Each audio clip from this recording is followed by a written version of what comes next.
What's up, everyone? It's a Knife here, and today I'm going to be doing a long, or I don't know if it's long, but a ramble video on the fear of being left out in the EDC community. So that can be either with watches, maybe wallets, maybe, or probably knives if you're watching my channel, also with flashlights and other accessories, maybe pry bars, all of that kind of stuff that you kind of get peer pressured into buying, and that can be a lot of things that cause you to buy. Maybe you're watching a reviewer on YouTube talk about it, maybe you're watching an Instagram influencer talk about it, whatever.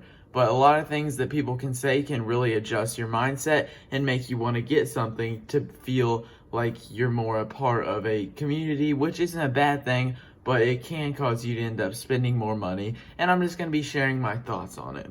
So a lot of times, a lot of people refer to knives that you just have to own.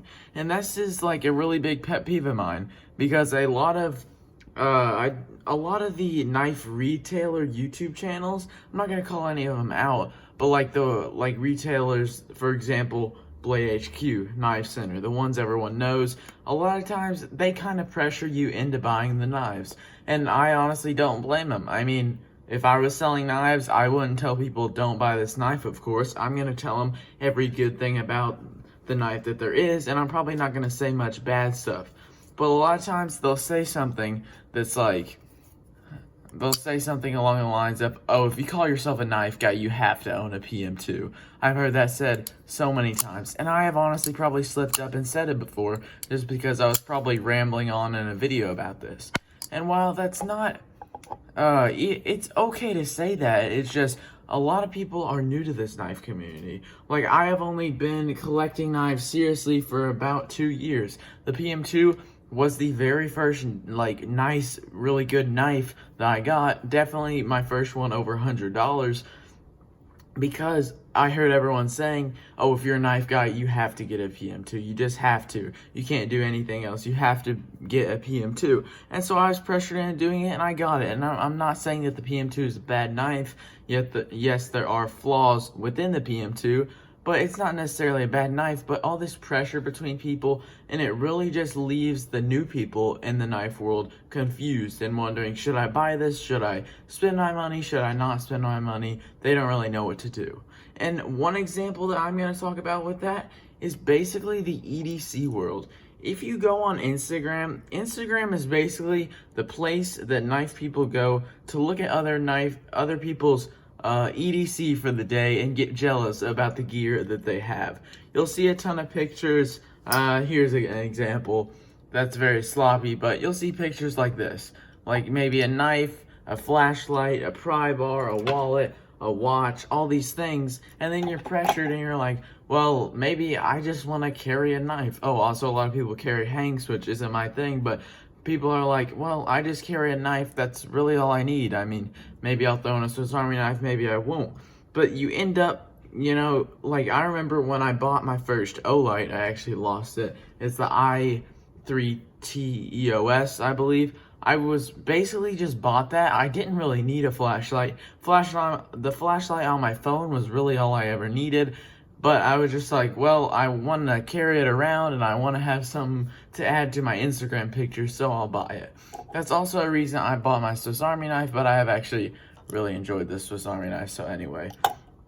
But people are pressured when they see all these different things. For example, a ton of people have the Lynch Northwest All Access Pass pry bar, and I don't really know much about it, but to be totally honest with you, I have this Wee knife pry bar that I got for free on like a Black Friday deal, and I'm honestly just probably going to give it away in my 500 subscriber giveaway, because I've probably used that thing twice. I believe I was disassembling a knife. I wrapped this little microfiber cloth around it, and I just kind of wiggled the scale out just to help out a little bit. And so I honestly have never really needed a pry bar. And I think it's funny, I'll look at Instagram, and nothing against these influencers, because, I mean, they just produce content and that's all, what we all want to do. But they'll post a video on their Instagram of them doing a thing with their pry bar or something. And it's like, you know, you don't use it enough that you actually video yourself using it when you actually finally get to use it. And it's just like, I don't know, that's not my thing. And I actually did a kind of I was just joking around. I did something on my story, and it was me opening a bag of chips with a knife, and I was using the hashtag hard use just because I had just saw a bunch of things, and it was just like people videotaping themselves using gear, and it just kind of gets on my nerves. But people can do what they want, and I'm not here to judge them. I'm not here to tell them what they should do with what they have. But anyway, where was I? Yeah, the pry bar, I honestly don't ever need it. But it would look good in a hand dump, am I right? And so would a cool hank in the background. That would look good in a hand dump with a watch on my wrist, maybe, and a wallet in the back too. Maybe a Dolce Finamare or all that fancy stuff. Maybe a Coach wallet, all that nice stuff. I don't really know. But I feel like a lot of times people are pressured to fit in with the crowd. You know, maybe you're just out here carrying a $40 knife, like almost every day, which there's absolutely nothing wrong with, and you don't have that much to post, and so you just post pictures of this knife, which there's nothing wrong with. People get to post and use whatever they do, and I'm not here to judge them for that, like I just said. But you feel like, oh, maybe I should do a hand dump, but I need more gear. Oh, should I get a watch next? Do I need a nice watch? Because watches get really expensive really fast. Do I need a nice pry bar? Can I just have a cheap one? Do I need a Swiss Army knife? Which one should I get? Should I spend a lot of money on them? Or should I get a cheaper one? Oh wait, but the cheaper ones are smaller, and so smaller might look weird in my hand. I'm just saying that a lot of times people get influenced by trying to fit in with the crowd. And a lot of times I'm going to the fact where I was talking about people said, oh, you have to get a PM2 and just things like that. A lot of times I've heard many reviewers say, or you have to get a ZT, or everyone's experienced a ZT, everyone knows what a ZT is like. And no, not everyone knows what that is like. A year ago, I did not know what a ZT was like. I had never held one before. And a lot of times, after I got the paramilitary 2, I watched videos basically saying that the Para 3 was better than the PM2. And I was like, oh well, I'll just keep carrying my paramilitary 2 because I'm not going to go out and buy a Para 3. But anyway, then I got the Para 3 lightweight because I wanted to experience a Para 3. But anyway, I just feel like more and more things are going to change every day in the knife world. The knives are going to get recognized for being better and stand out more than other knives, and old-time classics like the PM2 are going to get, hits knocked against them. For example, a while ago, I thought the PM2 was one of the most perfect knives out there, and while it is a great solid EDC knife, there are many complaints that I can make. The main one is ergonomics. This is a very blocky handle, and it just kind of digs in your hand when you grip hard on it.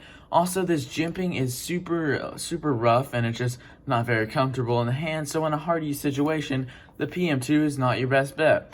Also, this blade is about 20 thousandths behind the edge, but I have used this knife and sharpened it a lot, so now my blade is about 25 thousandths behind the edge. And so basically, everything people were saying to get you to buy this knife, oh, you have to own it, everyone has to experience it. Now you realize, oh, maybe it's not that good. What if I wanted to experience something else?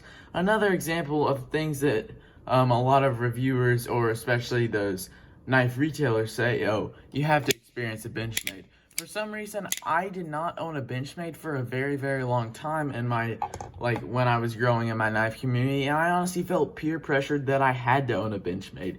And now, if you don't own a Benchmade right now, good for you. I don't really care, and I don't really think you need to own a Benchmade. If you already have a Para 3 lightweight, I mean, what's the point in getting a bug out? Like, if you already have a Hogue Deca, what's the point in getting a Para 3 lightweight? It's really just, some people just want knives for what they want, and some people just want to have one knife, they'll be with them forever and not spend any more money at all. But a lot of people are just like, oh yeah, an Axis lock, you can't go wrong with an Axis lock. Everyone knows this lock, and everyone loves it, and it's just so good. And then let's say, alright, I'll get a Benchmade. The 940 is a little pricey, and it seems a little bit toothpicky and thin, and it's kind of thick behind the edge, so I'll get a Griptilian. I'll try that out. And then you go and watch smaller YouTubers, not these big knife retailers, and they say, oh yeah, Benchmade Griptilian.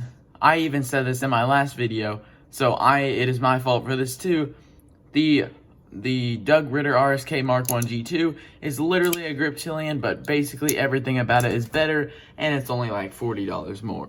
So if you're buying a $120 knife and then a $160 knife, that puts you back $120, $160, $280. Sorry, I wasn't expecting to do math when I was going into this video. So you have now spent $280 on 2 knives when you could have just spent $160 on 1 knife that you wanted more. And that's all because people pressured you into buying a very, very popular brand and you feel like you want to.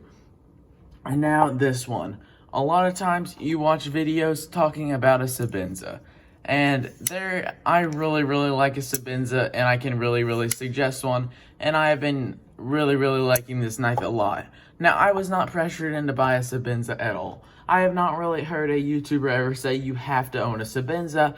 But although I did feel like if I was going to get a Chris Reeve knife, I wanted a Sebenza. And now I'm super happy with the decision I made. I think that I would much rather have a Sebenza than an Nkosi, just because the ergonomic lines on the Sebenza are a lot more welcoming to many grips other than just a normal hammer or saber grip. You can do all these different kinds of grips and it still feels good. But I'll talk about that in my review of it, I guess. I'm not sure. But anyway, I felt like a lot of times you feel like if you're going with a big, classic, iconic brand, you're going to have to get their most popular knife. And I'm still pressured to do that. For example, I want to get a Hinder. I am saving up the money for a Hinder, and I want to get one. But the problem is, I want to get an XM18. And that is just because the Hinder XM18 is awesome. Everyone loves it, or not everyone loves it, but it's Hinder's most iconic knife. But a knife that might appeal a little bit more to me, maybe the Hinder Fire Tech. I like that knife. I'm not sure if I want it more than XM18, but I've heard many YouTubers say, like Metal Complex, that the Hinder Jurassic is basically better than the XM18. But I believe he was saying that he likes the XM18 more just because it's an XM18. And the Jurassic is kind of the new kid on the block, and it's just not as special, it's not as sentimental, it's not as classic as the XM18 is. And that's one reason some people may be like, oh, well, your first Sebenza was a 31. Shouldn't it have been a 21? Because, you know, it's the classic. Now, that's getting a little bit too specific, and I don't think that's a problem. But a lot of times, you may be pressured into buying a plain Jane Sebenza. And now, I wanted a plain Jane because I didn't want to pay all the extra money for like micarta inlays, and I'd have to wait a really long time for those to get in stock. And these are in stock right then and right there, so I got it, and I'm happy with it. And I could see myself buying an inlaid Sebenza in the future. But a lot of people think that to start off, you should get the most iconic knife that the company offers and get the most basic version of it, and then move on from there. For example, a lot of people would probably say, oh, you should probably start out with the Black G10 and S30V Spyderco PM2. Well, what if you want to get a K390 sprint run of it? There's nothing wrong with that, and you can do what you want, but a lot of people were like, oh, that's your first PM2, and you went with this exotic super steel in this different color. That's a little bit odd. But basically, what I'm trying to say is a lot of times influence pressure their audience into wanting to get a knife just for popularity, or just because it's classic, or just because it's iconic. And while if you're a collector, obviously that's probably what you would want to do. You want to get the iconic things, the classic things, the things that brings people attention and look good in videos, or look good in pictures especially. But another topic, oh wait, I didn't really finish that topic, I am just ranting on, but what was I talking about? Oh yeah, they just want you to get the classic, iconic ones, when sometimes there could be a knife like the Hinder Eclipse. Yeah, sorry, I blanked on it. The Hinder Eclipse might be just better than the XM18, just like the Jurassic, but it'd be kind of weird to start off with something other than the XM18. 3.5 inch, maybe, yeah, probably even the 3.5 inch to get a little more specific, because it is before the 3 inch. But anyway, what I'm trying to say is a lot of influence pressure other people and be like, oh, if you don't own a PM2, how could you call yourself a knife guy? A lot of times I hear that for Benchmades, especially the 940 and the Bug Out. And as a content creator, I am a little bit embarrassed to say that I have never handled a Benchmade Bug Out or a Benchmade 940. And now I don't really care about that. Those knives don't interest me. If I had $150 to spend, I would definitely spend it on something else, just because I think there are flaws with those knives, and I wouldn't want to buy a knife going into that there were already things that I wouldn't like about it. But anyway, what I'm trying to say is that people pressure other people into buying knives that maybe they wouldn't want as much as another knife. And that was just a lie. But another thing I'm going to talk about for trying to fit in the knife community is the same kind of deal, but with knife steals, you know? Like, I have not handled as many knife steals as a lot of other people do. All the knives I have, pretty much all the knives I've had that I've used nicer steals are the ones that I've bought. And so a lot of times people are like, oh yeah, LC200 is a great steal. And LC200 is probably, or LC200N is probably a great steal, and it'd probably be super fun to use, but I don't own any LC200N knives. I haven't really been that interested in the Spidey Chef and the Spyderco Salt series that use the LC200N. I don't like the yellow colors on it. And Spyderco and Quiet Carry are pretty much the only ones using that steel, and Quiet Carries are $300, and I'd rather buy a Microtech SOCOM Elite if they actually come in stock, or maybe I'd want to get another LUDT, maybe I'd want to get a ProTech, maybe I want to save up a little more, get a Hinder, get a Chris Reeve, get a, no, not get a Strider, that's a couple more $100. But anyway, what I'm trying to say is, a lot of times people pressure others into getting things like steals. LC200N is one. A lot of people say CTS XHP is one of their favorite steals. To be totally honest, I've never used an XHP knife, and I've never owned one. There are lots of ones I'd be interested in, like the Sleesh Bowie, but that's a whole different story. And more knives. I believe is the new Spyderco Swayback in that steel? I don't know. But a lot of people, it's just any steals over something like HCR 13 MOV. And that's another thing. A lot of times I feel like I should experience HCR 13 MOV or something along those lines when I really haven't. Like, a lot of times I just hear, oh, HCR 13 MOV is trash, it's garbage. And I only have a couple knives that use it, and a couple months from now, I probably didn't own any knives in HCR 13 MOV, and so I was probably wondering what it's like. Another example is D2 steel. Originally, my very first D2 knife was a Centros. I own two Centroses, so this is my second one. But anyway, D2 is something that I want to try out because a lot of people were saying, oh, you know, it's a great edge retentive steel, but there is a little bit problem of rusting. And a lot of people expect that everybody owns a knife in D2 steel, when really I don't. And I didn't own a knife in D2 steel, and it turns out that I do not like D2 steel at all, because I will have to put this EDCI formula on it every 2 weeks just to keep it not from rusting. And there has been times where I have just left it sitting at home, and I guess the humidity of my house has caused it to rust, which is unfortunate.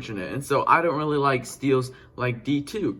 But a lot of times the steel discrimination, I guess you could say, the expectation for people to know exactly what steels are like, come at a higher price. For example, a lot of times there are a ton of people who have not experienced 20CV or M390. And I had not experienced 20CV and M390 till I got this ZT about, what was it, about 6 months ago, I believe. But then I got this Hogue Ritter, I got the Hogue Deca, and one more. Oh yeah, and I got a Microtech SOCOM Elite in 204P. And so CTS 204P, 20CV, M390, all along the same thing. And it's just like, a lot of people expect that you have used these kind of steels, but you really haven't used them. And so a lot of people feel like left out when people are like, oh yeah, you know, M390, it's fine, it's great, everyone loves it. And if you don't have an M390 knife, blah blah blah blah, the list goes on from there. And a lot of people feel like, oh, maybe I should get an M390 knife. All right, what's the cheapest knife that is in M390? Oh, is it a Wii knife, a Civivi knife, or definitely not a Civivi knife, but or a Best Tech knife, something like that. And then they end up buying a knife just for a steel, just because they feel like they need to experience this steel, even if they might not like the knife all that much.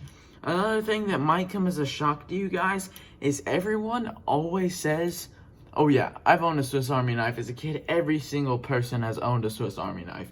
And that's not necessarily the case. I mean, yes, I have handled tons of Swiss Army knives before just because they are very common, but a lot of people have never owned one, especially when you are not like a boomer like a lot of people in the knife community.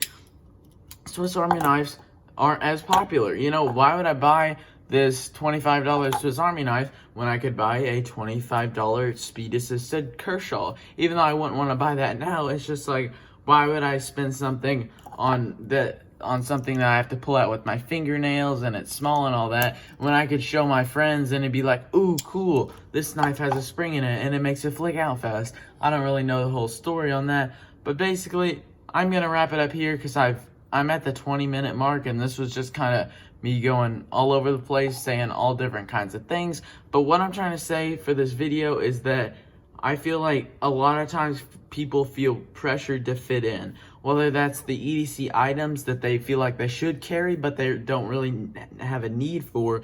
Maybe it's a knife steel that they want. Maybe it's just they're being pressured into buying an iconic knife that they don't really want and they might want something more. So also to wrap things up, I don't think I want the people who are watching this video, I want your takeaway to be that you don't really have to go with what everyone else says. You know, let's say you're looking at Spyderco's and everyone's saying, oh, get the PM2 for your first one, get the PM2 for your first one, and you're like, oh, well, that Native 5, I'm really interested in that. That Capara looks really good, and those are both great options that I would say are better than the PM2. I've not handled either, just based on what I've heard from other YouTubers. But that's going to do it for the video. Just a quick reminder, if any of you guys are still watching, I am closing in on 500 subscribers. I'm at like 430, I believe, and so I will be doing a 500 subscriber giveaway. I will be giving away this, I know that. I will be giving away my Kaiser Mini Sheepdog. I will also be giving away this free tiger knife. This is actually a very, very solid knife, but I don't know if I'm going to do a review on it or not. I really don't know. But thanks for watching this video. Don't forget to like and subscribe, and I'll see you guys in the next one.